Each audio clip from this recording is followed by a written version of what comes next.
Assalamualaikum warahmatullahi wabarakatuh.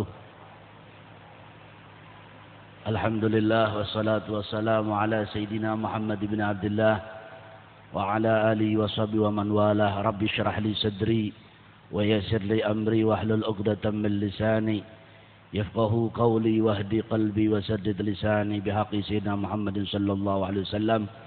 Allahumma salli wa sallim wa barik wa karrim wa 'azzim ala sayyidina Muhammadin مفتاح باب رحمة الله عدد ما في علم الله صلاة وسلاما دائمين بدوام ملك الله وعلى آله وصحبه ومن والاه لا حول ولا قوة إلا بالله. أما بعد. حبايبنا الكرام ذرية رسول الله صلى الله عليه وسلم الوالد الحبيب علي بن حسان al-Attas mata Allah fi tuli hayatih. Tetamu kita dari Solo al-Habib Saleh bin Muhammad Al-Jufri, pengasuh pondok pesantren Darul Mustafa Solo, Al-Habib Muhammad Al-Junaid, Syekh Munir Bazahir dari Hadramut. Semoga semuanya dipanjangkan umurnya oleh Allah. Adailal Habib Hamid bin Ja'far Al-Gadri, Al-Habib Bagir, dan para habaib yang lainnya. Semoga semua beliau-beliau dipanjangkan umurnya oleh Allah. Juga Dewan Guru yang saya muliakan, wali-wali santri, orang tua santri, semoga anak-anaknya jadikan anak-anak yang mendapatkan ilmu yang manfaat. Juga tak lupa hadirin hadirat yang selalu sabar dan menemani kita duduk istiqamah untuk menuntut ilmu. Semoga duduknya kita mendapat ridho daripada Allah Subhanahu wa taala. Seperti biasa saya tidak akan berbicara lama. Saya hanya mengucapkan syukur kepada Allah Subhanahu wa taala yang alhamdulillah malam ini angkatan pertama santri Ribat Nurul Hidayah, semoga mereka semua dapat ilmu yang manfaat. Dan alhamdulillah bebarengan dengan Duf'atul Ula atau lulusan pertama datang murid daripada guru mulia Al-Habib Umar bin Muhammad bin Salim bin Hafid. Beliau guru saya. Sebab kenapa? Setelah saya dari Sarang, kemudian saya ke Darul Hadis, saya berangkat ke Hadramut lewat beliau, didampingi beliau Al-Habib Saleh, sampai diantarkan sampai ke Yaman, sampai diatur semuanya segalanya. Jadi kita sambungkan ilmu kita dengan guru-guru kita, semoga mendapat ridho daripada Allah Subhanahu wa taala. Juga alhamdulillah ada beberapa prestasi daripada santri Ribat Nurul Hidayah yang kemarin mengikuti lomba Qiraatul Kutub. Ada yang juara 1 untuk tingkat kabupaten, yakni kitab Amriti, juga juara 3 untuk tingkat kabupaten mewakili daripada pondok pesantren Ribat Nurul Hidayah. Dan insya Allah pula ada satu di antara santri Ribat Nurul Hidayah yang sekarang ada di Jakarta guna mengikuti program TV swasta Indosiar Aksi Akademi Sahur Indonesia, yang insya Allah akan berlomba untuk berlomba pidato di acara tersebut, yakni Abdullah Husni Mubarak dari Purwokerto. Semoga niatnya betul-betul mendapat ridha daripada Allah Subhanahu wa taala. Dan saya minta maaf kepada Dewan Guru, Dewan Asatidzah yang selalu membimbing santri-santri Ribat Nurul Hidayah, selalu betul-betul mengarahkan, pengen betul menjadikan anak-anak yang diridhai oleh Allah Subhanahu wa taala. Kami memang Ribat Nurul Hidayah memadukan beberapa pondok-pondok pesantren, bukan hanya dari Sarang, dari Lirboyo, dari Ploso, dari Kempek, dari Darul Lugha Dakwah, dari Benda, juga dari Babakan. Semuanya kita gabungkan. Untuk apa? Untuk betul-betul menyatukan juga masyayikhuna. Dan semoga ini diridhai oleh Allah Subhanahu wa taala. Saya tidak akan berbicara lama karena kita punya tetamu dari Hadramut, Syekh Munir Salim Bazahir, yang insya Allah akan memberikan mauidhah yang pertama. Walaupun beliau dalam keadaan sakit, tapi alhamdulillah bisa menyempatkan hadir di malam ini. Dan insya Allah nanti akan ditutup oleh Al-Habib Saleh bin Muhammad Al-Jufri. Saya minta ridhonya dan saya minta maaf kepada hadirin hadirat yang pasti duduknya kita akan menyenangkan Nabi Muhammad SAW. Yang pasti duduknya kita akan menjadikan ridho daripada Rasulullah SAW. Yang pasti duduknya kita akan mendapat ridho daripada Allah Subhanahu Wa Taala. Jadi dan sekaligus saya umumkan, insya Allah besok malam Selasa saya juga akan kedatangan guru mulia, putra daripada Syekhuna wa Murabbi Wahina Bah Maimun Zubair, Kiai Haji Abdul Ghafur Maimun. Malam Selasa akan pengajian di tempat ini. Saya minta antum semuanya hadirin wal hadirat, mumpung masih ada kesempatan kita hidup di alam dunia, kita terus mencari ilmu, semoga mendapat ridho daripada Allah Subhanahu Wa Taala. Yang paling akhir saya minta maaf kepada wali-wali santri apabila putra-putra antum semuanya kami ada kesalahan, kami ada kekurangan, mungkin fasilitasnya kurang baik, mungkin tempatnya kurang baik, kami tidak bisa memberikan apa-apa, hanya inilah yang bisa kami berikan, dan semoga kelak akan mendapatkan ridho daripada Allah Subhanahu Wa Taala. Hadza minni, assalamualaikum warahmatullahi wabarakatuh.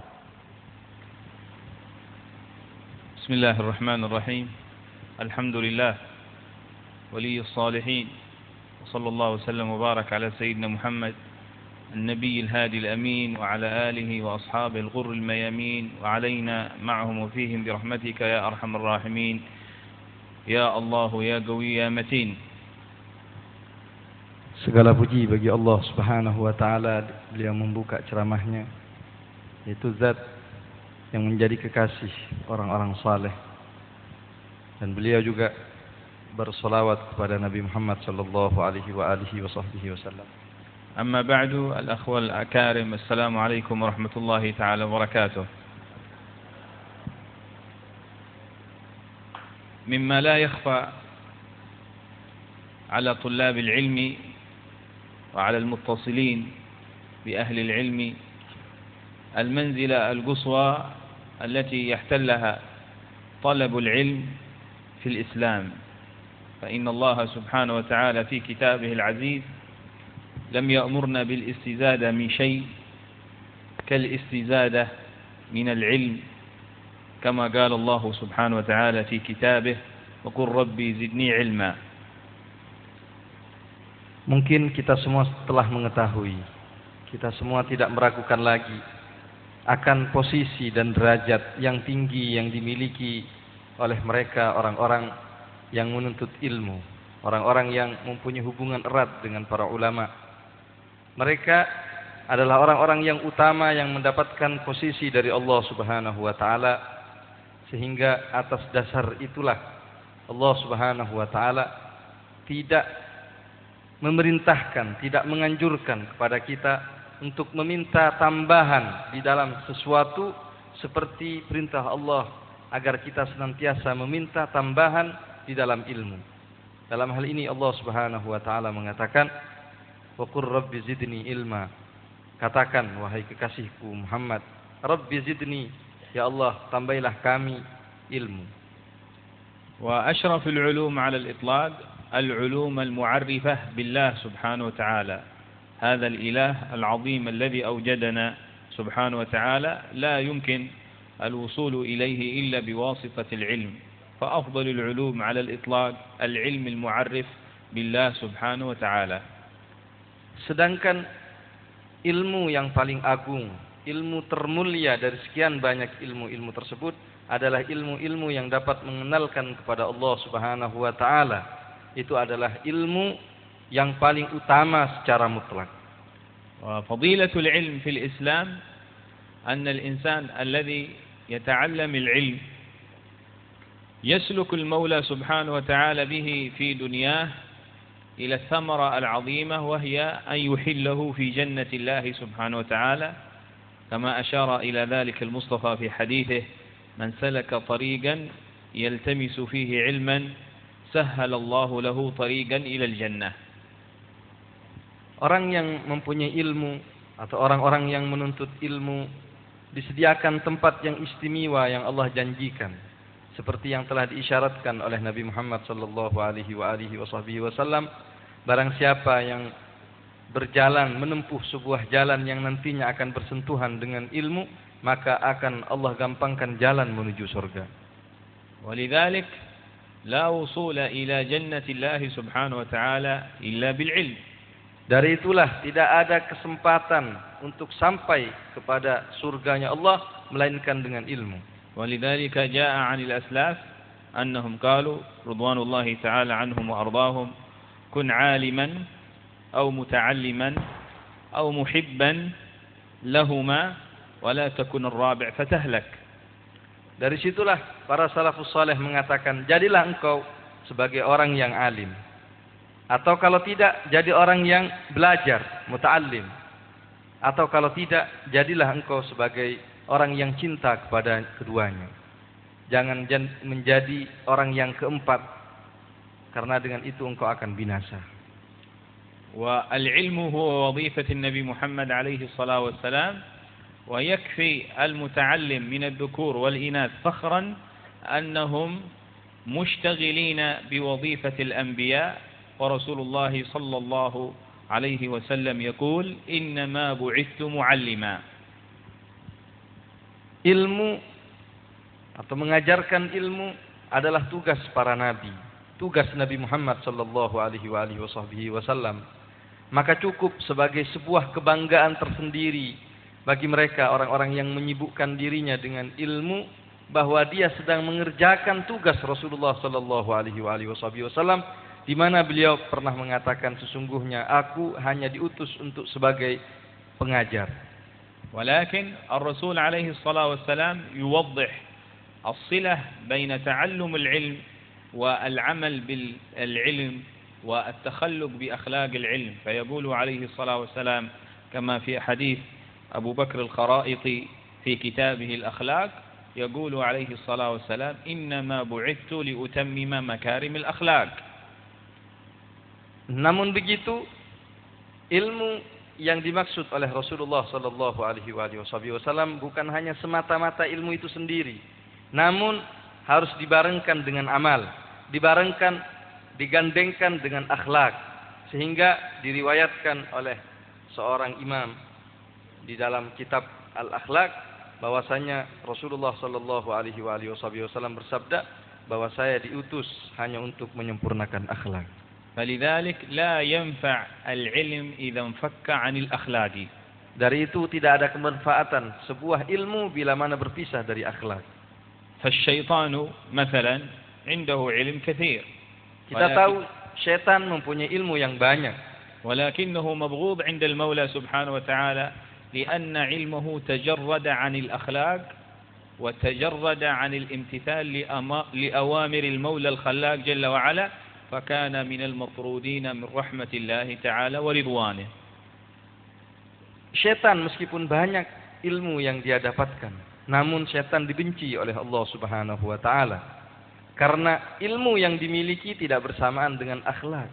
Ilmu yang dimiliki oleh syaitan jauh daripada nilai-nilai keagungan etika yang dikehendaki oleh Allah Subhanahu wa taala, sehingga syaitan dibenci dan menjadi makhluk yang terusir daripada rahmat Allah Subhanahu wa taala. Idzan yajibu alaina ma'a tahsil al-ilm mazj hadha al-ilm bi akhlaq Rasulillah sallallahu alaihi wasallam fil qawli wal fi'li wal haraka was sukun. Dari itulah kita di samping ilmu yang kita dapatkan, kita harus mencampur aduk ilmu tersebut dengan akhlak. Di dalam ucapan, di dalam perbuatan, di saat kita diam, di dalam segala gerak-gerik kita harus dengan bersamaan dengan akhlak. فالشخص الذي علمه قليل ولكن أخلاقه كثيرة أفضل عند الله من الذي علمه كثير ولا توجد عنده أخلاق. Seseorang yang mempunyai ilmu yang sedikit, namun dia mempunyai akhlak yang baik, lebih banyak akhlaknya daripada ilmunya, itu lebih utama di sisi Allah Subhanahu wa taala dibandingkan dengan seseorang yang mempunyai ilmu namun dia tidak punya akhlak. ولذلك وضح النبي محمد عليه الصلاة والسلام في حديثه الصحيح الذي رواه الإمام الترمذي من هو أكمل المؤمنين إيمانا. قال عليه الصلاة والسلام أكمل المؤمنين إيمانا، لم يقل أكثرهم علما، وإنما قال أحسنهم خلقا. Dari sini Rasulullah sallallahu alaihi wasallam menjelaskan kriteria orang yang paling beriman sebagaimana yang dijelaskan oleh Imam Tirmizi di dalam hadis yang sahih, bahwasanya beliau sallallahu alaihi wasallam dikatakan siapa yang paling kuat imannya, yang paling mantap keimanannya. Beliau sallallahu alaihi wasallam mengatakan yang paling berakhlak, yang paling beretika. Beliau tidak mengatakan yang paling berilmu. Namun orang yang paling kuat imannya adalah mereka orang-orang yang paling bagus akhlaknya. فإبليس مثلا كثير في علمه لأنه اجتمع بالملائكة في السماء، واجتمع بالأنبياء، اجتمع بنبينا آدم عليه الصلاة والسلام، واجتمع بنوح عليه السلام وبالأنبياء الذين بعده، فعنده من المعلومات أشياء كثيرة، ولكنه لما كان مفلسا من الأخلاق فهو مبغوض عند المولى سبحانه وتعالى. وفي هذا إشارة لنا أن العلم لا يطلب منفصلا عن الأخلاق، ولذلك وازن النبي بين الأمرين فقال إنما بعثت لأتمم مكارم الأخلاق، وقال إنما بعثت معلما. Dari situ iblis dengan ilmunya yang banyak. Kenapa iblis menjadi banyak ilmunya? Karena dia berkumpul dengan para malaikat, bergabung dengan para nabi, pernah dengan Nabi Adam, pernah dengan Nabi Nuh. Namun iblis tidak mempunyai keutamaan sama sekali, bahkan terusir daripada rahmat Allah Subhanahu wa taala karena dia punya ilmu tidak bersamaan dengan akhlak. Tidak beretika di dalam tingkah lakunya. Dari situ Rasulullah sallallahu alaihi wasallam menjelaskan kepada kita agar antara ilmu dan akhlak itu harus seimbang. Dalam satu sisi beliau mengatakan innama bu'istu li utammima makarimal akhlak, di sisi lain beliau mengatakan innama bu'istu muallima. ولذلك نجد الإمام مالك رضي الله تعالى عنه وأرضاه إمام دار الهجرة صاحب المذهب المشهور قال طلبت العلم سنتين وطلبت الأدب والخلق 18 سنة. قال ويا ليتني جعلت أوقاتي كلها لتعلم الخلق والأدب. Dari situ Imam Darul Hijrah, Imam Malik, pengarang kitab Muwatta yang masyhur, beliau pernah mengatakan, bercerita tentang proses dirinya dalam menuntut ilmu. Saya ini menuntut ilmu selama 2 tahun. Kemudian saya belajar akhlak, belajar etika, belajar adab selama 8 tahun. Kemudian beliau mengatakan, aduh seandainya 18 tahun. 18 tahun. Sehingga beliau akhirnya mengatakan, aduh seandainya semua 20 tahun itu saya gunakan untuk menuntut ilmu. Saya gunakan untuk berakhlak, untuk belajar akhlak dan adab. وهم في هذا المجال يقولون اجعل علمك ملحا وأدبك دقيقا. Di situ dalam hal ini beliau pernah mengatakan, jadikanlah ilmumu seperti garam, sedangkan akhlakmu seperti tepung. ولذلك نجد الإمام الشافعي عليه رحمة المولى تعالى يتحدث عن أدبه في تحصيل العلم عند الإمام مالك، فيقول الإمام الشافعي كنت أصفح الورق صفحا رقيقا بين يدي شيخي الإمام مالك، أي حينما يقلب الورقة يقلب هذه الورقة بلطف وبأدب حتى لا تحدث صوتا يشوش على الشيخ. فكيف بمن يفعل حركات كثيرة جدا من تلفتات هنا وهناك أو انشغال بما لا ينبغي أن ينشغل به. فهكذا يتعلمون الأدب مع العلم ويأخذون العلم ممزوجا بالأدب. Dari situ Al-Imam Syafi'i, imam kita semua, pernah bercerita tentang bagaimana adab dan etika beliau kepada gurunya tatkala beliau belajar kepada Imam Malik. Saya tatkala belajar membaca kitab di depan Imam Malik dan ingin membuka lembaran-lembaran kitab tersebut, saya lakukan dengan pelan, saya lakukan dengan lembut, agar jangan sampai ada suara yang terdengar dari kertas tersebut kepada Imam Malik sehingga beliau merasa terganggu. Jadi hanya di dalam membuka lembaran-lembaran kertas saja, Imam Syafi'i begitu sopan, begitu lembut dan santun di hadapan gurunya.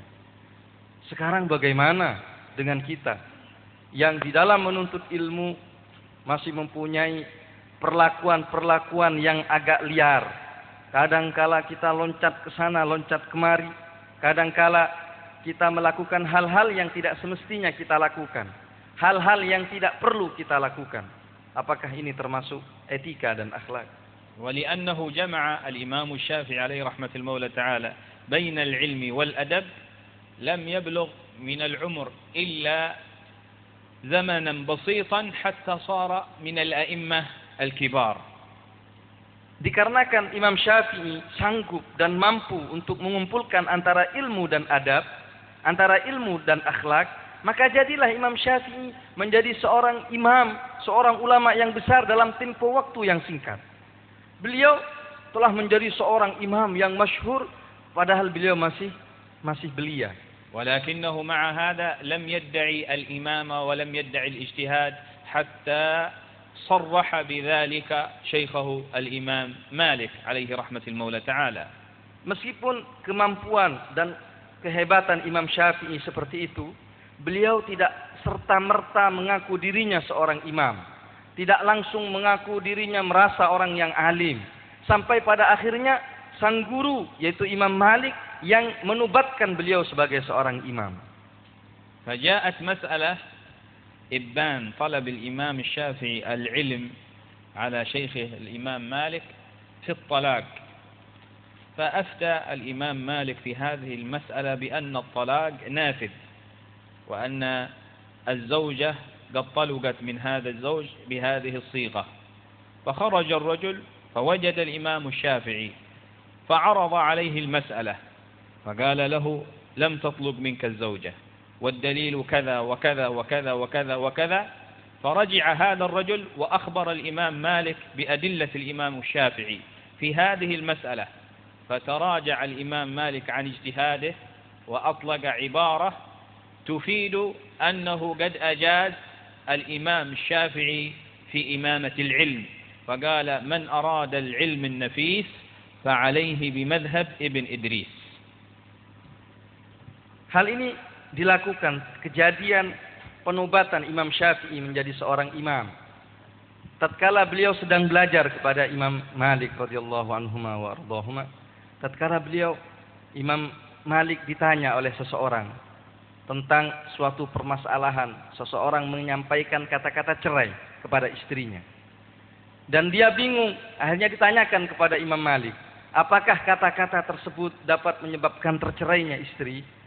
Maka Imam Malik mengatakan terjadi cerainya, terjadi talaknya. Dengan dasar seperti ini dan seterusnya. Akhirnya orang ini pulang. Setelah pulang di depan situ berjumpa dengan Imam Syafi'i dan menceritakan kejadian itu. Kata Imam Syafi'i, kalau seperti itu tidak terjadi cerainya, tidak terjadi talaknya. Dengan dalil begini, argumennya begini, hujjahnya begini. Dijelaskan semuanya 1, 2, 3 alasan-alasan daripada apa yang disampaikan oleh Imam Syafi'i. Maka disampaikanlah oleh orang ini kepada gurunya Imam Malik. Dia kembali lagi kepada Imam Malik bahwasanya Imam Syafi'i mengatakan seperti ini dengan dalil-dalil seperti ini. Dan akhirnya Imam Malik pun menyadari dan mengatakan beliau merubah pendapatnya dan mengikuti pendapat Imam Syafi'i. Kemudian beliau mengatakan dengan kata-kata yang sangat masyhur, barang siapa yang menginginkan ilmu yang bermanfaat, barang siapa yang ingin mendapatkan ilmu yang berharga dan bermanfaat, maka hendaknya mengambil dan bermadhab dengan madhabnya Ibn Idris, yaitu Imam Syafi'i.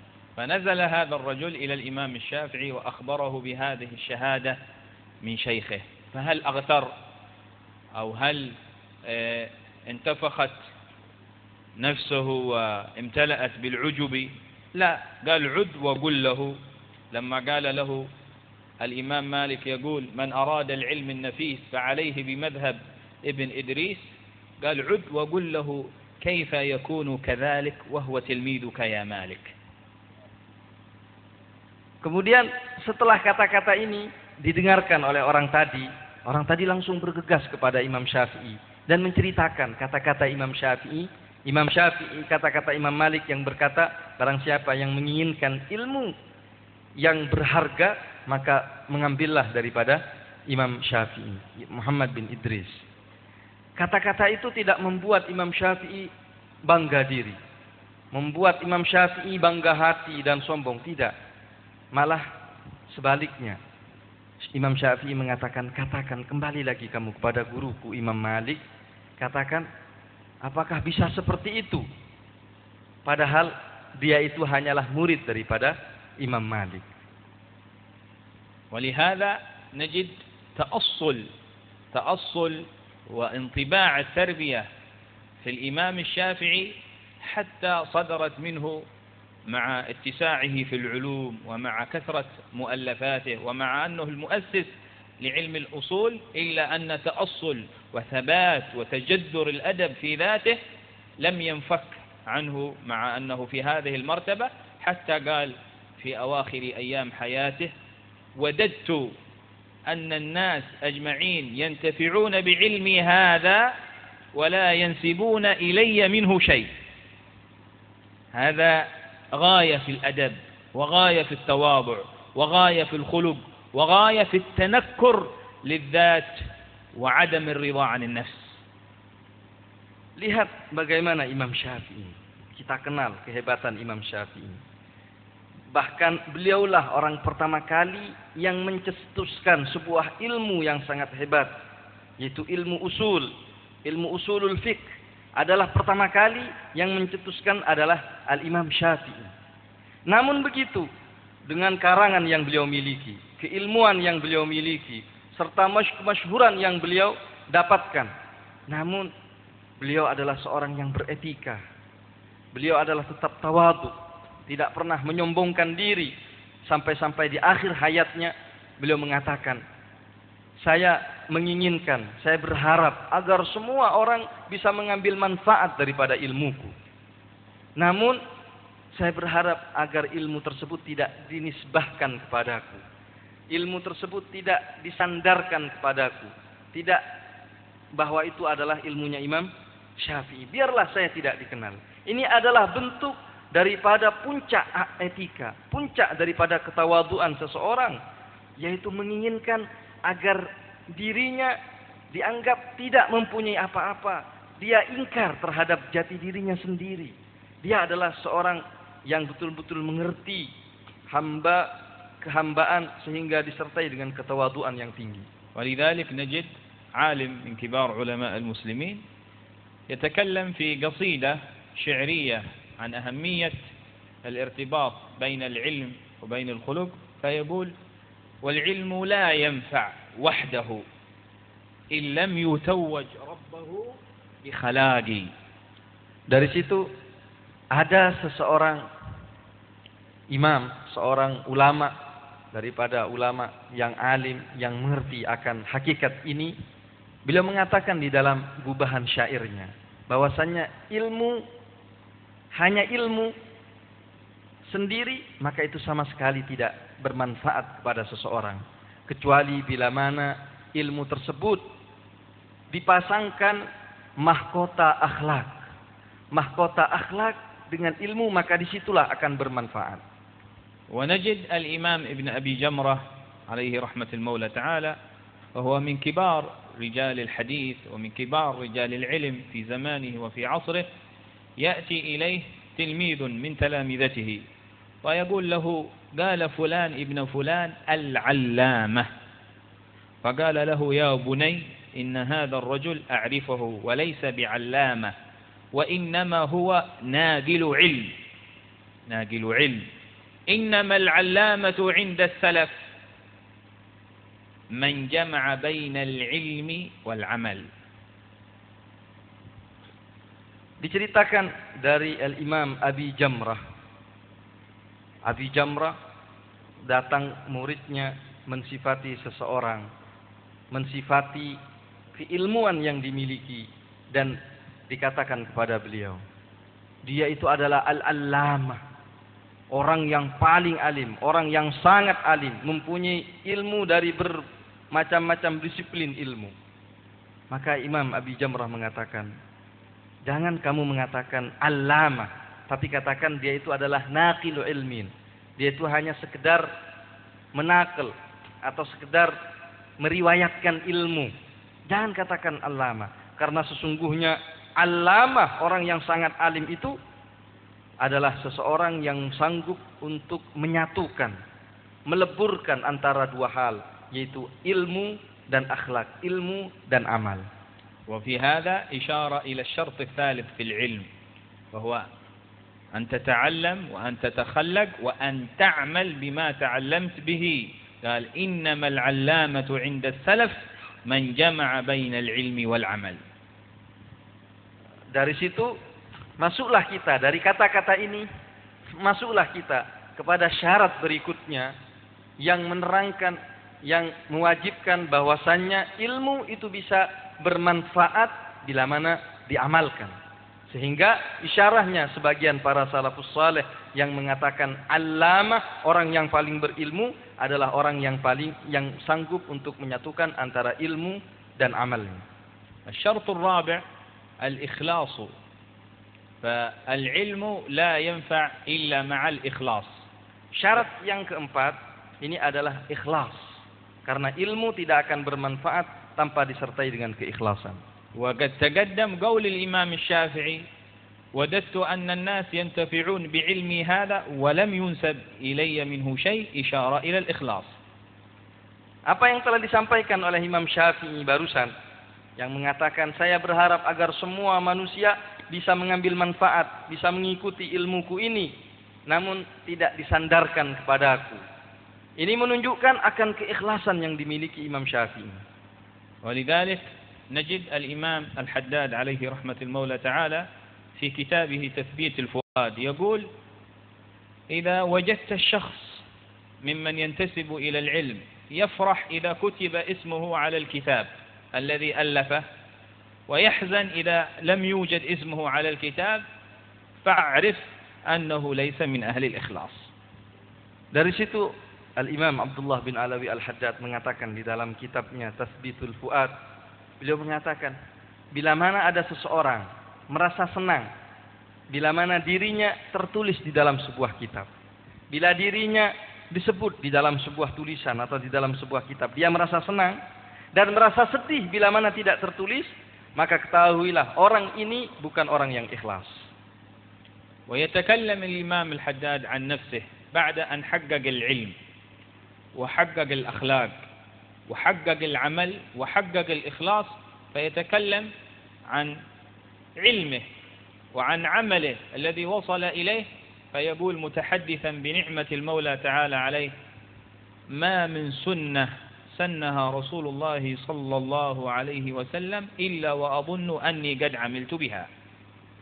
Di situ Al-Imam Abdullah bin Alawi Al-Haddad berbicara setelah beliau memenuhi syarat-syarat yang 4. Beliau adalah seorang yang berilmu, berakhlak, dan mengamalkan ilmunya, serta mempunyai keikhlasan yang sangat luar biasa, yang tinggi. Beliau bercerita sebagai bentuk menceritakan kenikmatan yang Allah berikan, sebagai bentuk menceritakan kenikmatan yang Allah berikan kepadanya. Beliau akhirnya mengatakan, saya tidak ada satupun sunnah, tidak ada satupun sunnah yang disunnahkan oleh Rasulullah sallallahu alaihi wasallam, melainkan saya berharap saya telah mengerjakan semua sunnah-sunnah tersebut. ولم يعمل بالسنن إلا بعد تحققه بالفرائض. Dan beliau tidak melaksanakan sunnah-sunnah tersebut kecuali setelah beliau mampu mengerjakan yang wajib-wajib.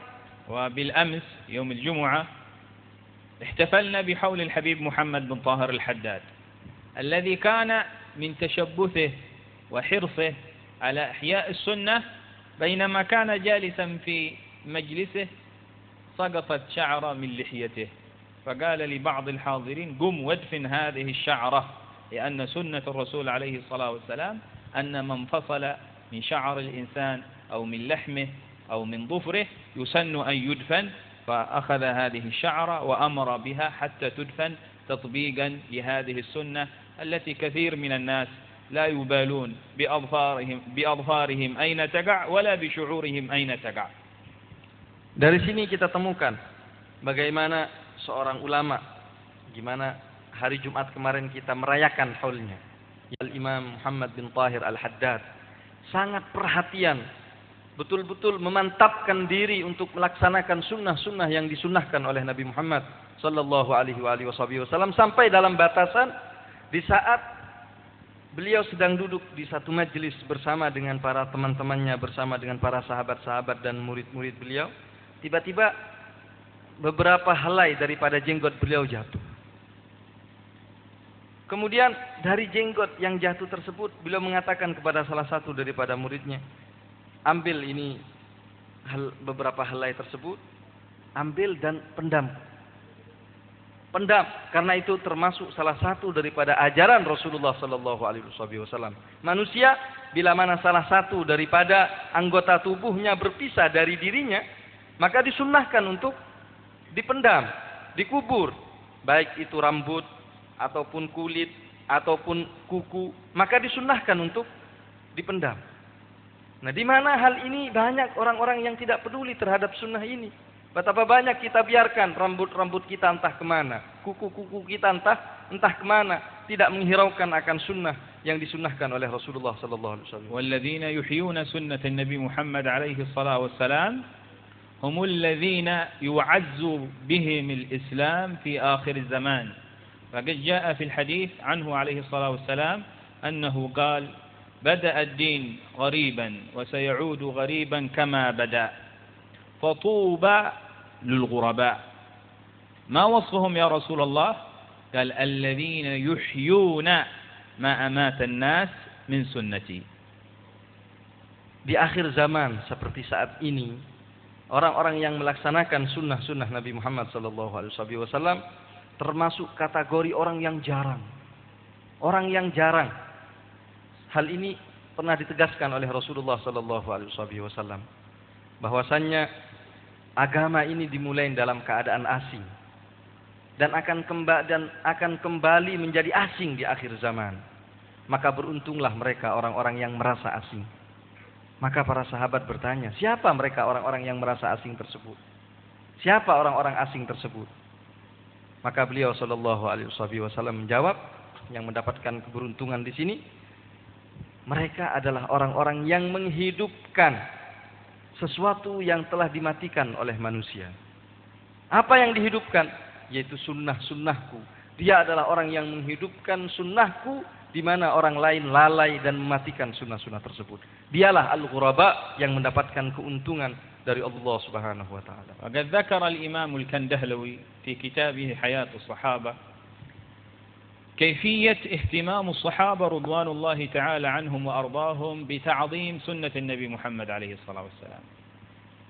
Diceritakan oleh Imam Al-Kandahlawi di dalam kitabnya Hayatus Sahabah, bagaimana cara dan bagaimana para sahabat mengagungkan sunnah-sunnah Nabi Muhammad sallallahu alaihi wasallam. فقال حينما خرج أهل الإسلام للفتح للفتوحات الإسلامية في خلافة سيدنا عمر بن الخطاب رضي الله تعالى عنه وأرضاه، أبطأ عليهم الفتح في مدينة من المدن، فأرسلوا إلى سيدنا عمر رضي الله تعالى عنه وأرضاه يستبطئون الفتح، فقال لهم سيدنا عمر انظروا ماذا قصرتم فيه من سنن رسول الله صلى الله عليه وسلم. ففتشوا فيما بينهم فوجدوا أن عددا منهم قد تهاونوا في سنة السواك، لم يحافظوا عليها، فأمرهم بأن يأخذوا أسوكة ويستاكوا بها، فعمدوا إلى الشجر يقتطعون الأعواد منه ويشوصون بها أسنانهم، فنظروا الأعداء من الحصن فرأوا أهل الإسلام يشوصون أسنانهم بالسواك، فقالوا إن المسلمين يشحذون أسنانهم ليأكلونكم فانتبهوا منهم، فخافوا ففتحوا الحصون وقذف الله تعالى في قلوبهم الرعب، ونصر الله أهل الإسلام بنصرة سنن خير الأنام، ومن تكن برسول الله نصرته إن تلقه الأسد في آجامها تجمي. Dari situ diceritakan oleh Imam Kandahlawi tadi bahwasannya di dalam salah satu peperangan di masa Khalifah Al-Imam Sayyidina Umar bin Khattab radhiyallahu anhu arda, dalam satu peperangan tersebut lambat, orang Islam tidak segera mampu untuk menaklukkan, tidak seperti biasanya. Biasanya dalam beberapa saat sudah dikalahkan para musuh-musuh tersebut. Ini tidak, lambat. Sehingga mereka mengutus salah satu daripada teman-teman mereka untuk bermusyawarah dengan Sayyidina Umar. Kenapa kami ini lambat di dalam menaklukkan sebuah kota? Maka Sayyidina Umar mengatakan, mungkin di antara kalian ada yang tidak sempurna di dalam melaksanakan sunnah-sunnah Rasulullah sallallahu alaihi wasallam. Dan ternyata sunnah tersebut mereka berpikir, apa kira-kira sunnah yang masih belum dikerjakan? Mereka mencari-cari, ternyata di antara mereka ada satu kelompok yang tidak menggunakan siwak. Tidak menggunakan siwak. Ini adalah sunnah yang tidak dikerjakan. Akhirnya mereka semuanya mengambil orang-orang yang tidak punya siwak, memotong-motong ranting-ranting pohon dan menjadikan siwak. Semuanya memegang siwak. Sehingga para musuh yang melihat, waduh, lihat orang-orang Islam menggosok-gosokkan giginya dengan ranting-ranting pohon, dengan kayu. Ada apa itu? Mereka menyangka bahwasanya mereka saat itu sedang mengasah giginya biar tajam untuk memakan orang-orang para musuh mereka. Akhirnya mereka ketakutan. Waduh, kalau giginya saja sudah diasah biar tajam, bagaimana seperti kita? Akhirnya gara-gara rasa takut tersebut, akhirnya Allah Subhanahu wa taala memenangkan peperangan tersebut dan sanggup ditaklukkan. Makanya Sahibul Burdah mengatakan, siapa yang menjadikan Rasulullah sallallahu alaihi wasallam sebagai pembelanya, maka tidak ada siapapun yang sanggup untuk menghalang-halangi. أختم بسطرين. السطر الأول يرويه لنا الإمام الترمذي عن رسول الله صلى الله عليه وسلم يقول فيه عليه الصلاة والسلام: من أحيا سنتي ما الثمرة كان معي في الجنة. من أحيا سنتي كان معي في الجنة. فإذا أردت أن تكون مع رسول الله في الفردوس الأعلى انظر ما تعظيمك للسنن وما عملك بهذه السنن. Saya ingin menutup perjumpaan ini dengan dua baris, dua kalimat. Yang pertama, apa yang diriwayatkan, hadis yang diriwayatkan oleh Imam Tirmizi, di mana Rasulullah sallallahu alaihi wasallam mengatakan, barang siapa yang menghidupkan sunnahku, maka dia akan bersamaku. Di mana? Di surga. Barang siapa yang menginginkan kebersamaan dengan Nabi Muhammad sallallahu alaihi wasallam dan masuk surga, adalah menghidupkan sunnah-sunnah Rasulullah sallallahu alaihi wasallam. Al-Imam Al-Haddad alaihi rahmatil Maula ta'ala yukhbirna bil miftah alladhi sara bihi ila ma sara ilayhi min al-ilmi wal fathi wal nuri wal barakah wal khair. فيقول: الطريق من هنا، والزم كتاب الله واتبع سنة واقتد هداك الله بالأسلاف. فإذا أنت دخلت من هذا الباب صرت في حزبنا وصرت في إطارنا وصرت من المقربين المحبوبين. Kita tahu siapa itu Imam Haddad. Imam Haddad dengan derajat yang mulia memberi tahu kepada kita kunci-kunci bagaimana kesuksesan yang beliau dapatkan. Beliau menjadi seorang yang alim, menjadi orang yang pemahamannya sangat luar biasa, keberkahan, cahaya, keagungan, kewalian yang beliau miliki, sehingga mendapatkan derajat tersebut. Ada kunci-kunci yang beliau katakan. Apa kunci-kunci tersebut? Beliau mengatakan, hendaknya kalian berpegang teguh terhadap kitabullah, kemudian mengikuti sunnah Rasulullah sallallahu alaihi wasallam dan mengikuti para salafus saleh. Maka bila mana engkau melaksanakan kunci-kunci tersebut, melaksanakan 3 hal tersebut, berarti engkau telah mendapatkan kunci-kunci kesuksesan yang didapati oleh Imam Haddad. Barang siapa yang melakukannya, maka dia seperti kami, akan berada di dalam barisan kami, akan senantiasa bersama kami dan masuk dalam golongan kami. Mala Allah qulubana wa qulubakum bimahabbatil ilmi wal amal. Mudah-mudahan Allah Subhanahu wa taala memenuhi rendung-rendung hati kita dengan cinta kepada ilmu dan amal. Wa khallaqana bi akhlaqin nabi al-mahbub 'inda al-Maula 'azza wa jalla. Dan mudah-mudahan Allah Subhanahu wa taala memberikan kita akhlak yang dapat dicintai oleh Allah Subhanahu wa taala. Barak lana wa lakum fima baqiya min ayami Sya'ban. Mudah-mudahan Allah memberkahi sisa-sisa bulan Sya'ban ini. Ballagana wa iyyakum Ramadan wa a'anana fihi 'ala as-siyami wal qiyam. Dan mudah-mudahan kita disampaikan ke dalam bulan Ramadan dan mudah-mudahan Allah membantu kita melaksanakan qiyam dan puasa. Nas'aluhu jalla fi 'ulah wa huwa an-nadhiru ilayna fi hadhihi as-sa'ah an yuhsin lana wa lakumul khawatim 'inda nuzulil himam. Dan mudah-mudahan Allah menjadikan kita termasuk orang-orang yang husnul khatimah. وأن يغفر ذنوبنا وذنوب آبانا وأمهاتنا إنه ولي ذلك والقادر عليه. Dan mudah-mudahan Allah mengampuni dosa-dosa kita dan dosa-dosa orang-orang tua kita semua. Sallallahu wasallam wa barak ala sayyidina Muhammad wa ala alihi washabbihi wasallam walhamdulillahi rabbil alamin. Demikian yang dapat kami terjemahkan, mohon maaf.